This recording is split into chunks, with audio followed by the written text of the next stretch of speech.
Hello everyone, so karna na pod tay i-share sa inyo ha. So kaning mga pangutana nila is dugay na jud ni karon kaayo pero karon pa nako tubagon. So daghan sila diri pangutana maong atoan ang tubagon. So let's go.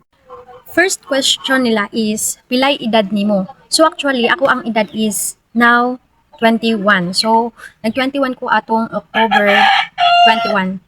So ikaduhang pangutana, pilay edad nimo nagminyo ka? Grabe. Ano naman interviewer? Pila edad nagminyo nimo? Actually, nagminyo ko is at the age of 18.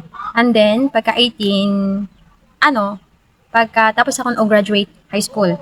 And then, ikatatlo, unsay natapos nimo? Ang natapos na ko sa akong pag-eskwela is grade 12. Grade 12 lang dyan, senior highs.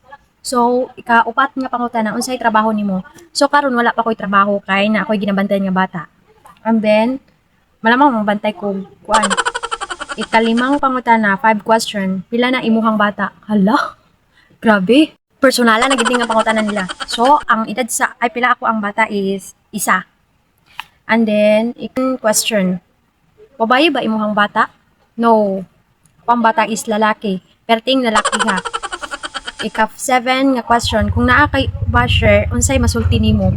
Ang masulti nako sa mga basher nako is wala. Bala sila mong basya ako, abas ako padayon ko. Okay? 8 question. Ika-8 na nga question nila, halagan kayo pangutana. Unsay unahon nimo? Balay o negosyo?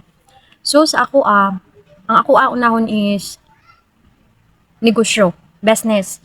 Kaya sa tinuod lang, kung napa kay mapuyan or napa kay ginapuyan, actually, ako agad unahon is business. Pero wala ko'y balay nga mapuyan, so akong unahon is balay. So, ako ang unahon karon is business kung may naa. And then last question, ika-9 question. Og naa kay kaaway, unsay buhaton nimo? Unsay buhaton ako? Wala. Grabe sa tanan ninyong pangutana sa ako. Personal man ninyong pangutana sa akon. Pero no choice. Ato ang tubagon. Kay para dili mo makawalaan og gana. Joke lang. So mara ni siya 9 question. Bye bye.